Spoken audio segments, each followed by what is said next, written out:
Chum TV. Furaha kiganjani. Rais wa Zanzibar na mwenyekiti wa Baraza la Mapinduzi Dr. Hussein Ali Mwinyi amesema dhamira ya serikali ni kuifanya Pemba kuwa kitovu cha uwekezaji, biashara na maendeleo jumuishi. Akizungumza katika uzinduzi wa tamasha la uwekezaji Zanzibar 2025 katika maeneo huru ya uwekezaji Maziwa Ng'ombe Micheweni, mkoa wa Kaskazini Pemba, Rais Dr. Mwinyi amesema kuwa serikali imelenga kuvutia wawekezaji wa ndani na nje wenye mtazamo wa muda mrefu ili kuleta maendeleo shirikishi, ajira kwa vijana na kuongeza pato la wananchi wa Pemba kwa uwekezaji wenye tija na endelevu. Hii ni Chum TV. Usisahau kusubscribe, kulike, kucomment na kushare. Mimi ni Asia Hakim. Na tumezungumza fursa zilizopo hapa Pemba ambazo ni nyingi katika maeneo mbalimbali ikiwemo utalii, uvuvi, bandari na kadhalika. Kwa hivyo ni matarajio yetu kwamba mkutano huu utakuwa ni chanzo cha uwekezaji mkubwa katika kisiwa cha Pemba ili tuweze kuifanya Pemba nayo iende kwa haraka kama ambavyo Unguja inakwenda. Kwenye upande wa miundombinu kwa mfano, barabara zinajengwa kutoka Chake Chake kwenda Mkoani, Chake Chake kwenda Wete, lakini vile vile tunajenga uwanja wa ndege wa kimataifa katika kisiwa hiki, na hivi sasa baada ya miundombinu hiyo hakuna sababu kwa nini tusipate wawekezaji kuja kuwekeza katika sekta mbalimbali. Kuvutia uwekezaji sio kwamba aje mwekezaji apate vivutio, apate fedha yeye.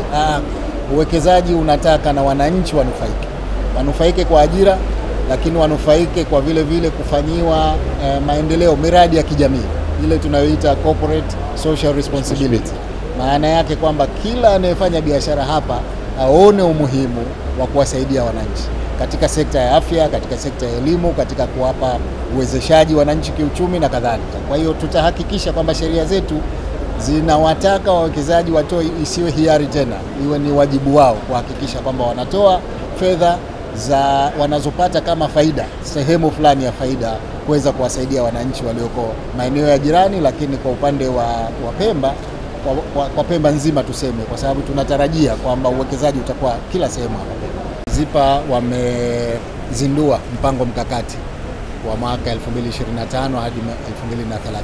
Mpango mkakati wa miaka 5 wenye lengo na dhamira ya kuweka kipaumbele katika maeneo muhimu ya uwekezaji. Na kwa hapa Pemba tuna vivutio maalum kwa ajili ya Pemba.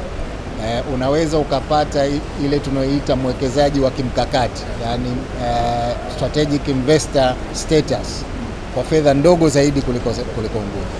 Hapa kwa dola milioni 5 tu unaweza ukapata hiyo status, lakini vile vile kwa dola milioni 2 kama utaajiri wafanyakazi zaidi ya 100 unaweza ukaipata hiyo status. Kwa hiyo kuna vivutio maalum kwa ajili ya Pemba ili kuwashajiisha wawekezaji waje kwa wingi hapa Pemba, lakini kama ulivyosema, mpango huu mkakati una dhamira ya kukuza uwekezaji nchi nzima, lakini hususan Pemba imewekewa vivutio maalum ili kuwavutia wawekezaji zaidi.